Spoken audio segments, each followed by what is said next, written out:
शहर के एक कोने में एक पुराना सा पीजी था, जहाँ ज़्यादातर लड़कियाँ पढ़ाई के लिए रहती थीं। उसी पीजी में नई नई आई थी रिया।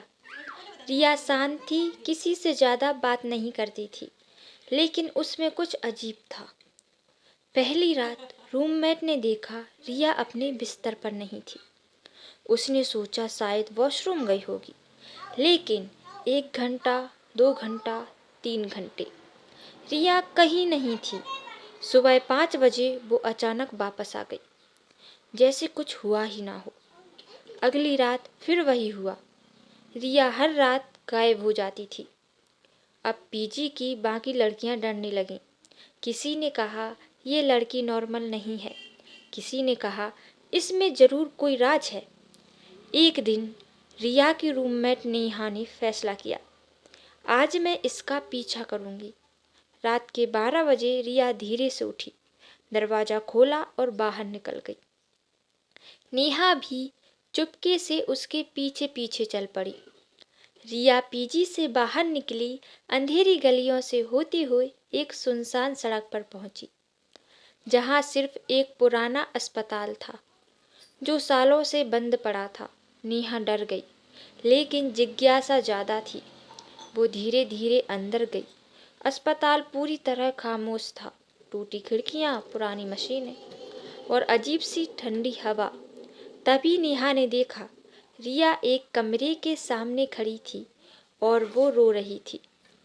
नेहा ने हिम्मत करके पूछा, रिया, तुम यहाँ हर रात क्यों आती हो? रिया धीरे धीरे मुड़ी।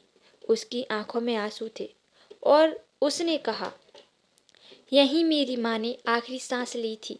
नेहा चौंक गई। रिया बोली, मैं पढ़ने इस शहर आई और उसी दिन मेरी माँ का एक्सीडेंट हो गया। उन्हें इसी अस्पताल में लाया गया, लेकिन डॉक्टर्स ने इलाज करने से मना कर दिया। नेहा ने पूछा, क्यों? रिया की आवाज़ कांप रही थी, क्योंकि हमारे पास पैसे नहीं थे। उस रात मैंने अपनी माँ को अपने सामने तड़पती हुई खो दिया। तब से मैं हर रात यहाँ आती हूँ, ताकि खुद से एक वादा याद रख सकूँ कि मैं डॉक्टर बनूंगी और किसी को पैसों की वजह से मरने नहीं दूंगी। नेहा की आंखों में आंसू आ गए। उसे समझ आ गया, रिया अजीब नहीं थी, वो टूटी हुई थी, लेकिन मजबूत बनने की कोशिश कर रही थी। समय बीतता है। सालों बाद एक बड़े अस्पताल में एक डॉक्टर खड़ी थी। नाम था रिया।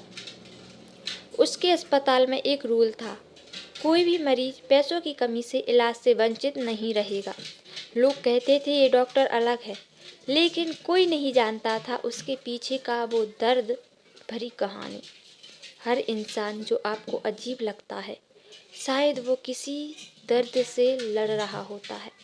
इसलिए लोगों को जज मत करो, समझने की कोशिश करो। Thank you.